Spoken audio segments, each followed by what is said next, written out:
Frozen honey is all the rage right now on TikTok. If you want to try it out, all you need to do is take a bottle of honey and freeze it for about 4 hours, and you're going to see its structure and texture completely change.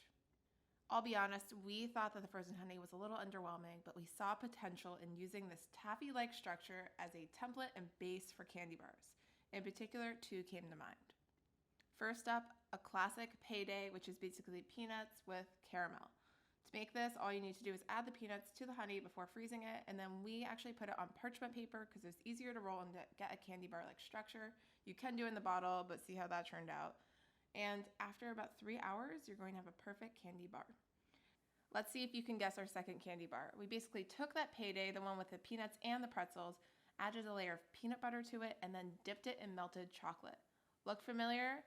Yep, it's a Take 5 bar. When adding your layers, just put the bar in the freezer for about 10 to 30 minutes to make sure that each layer hardens before you add the next, and to melt your chocolate, do in 20-second increments in the microwave.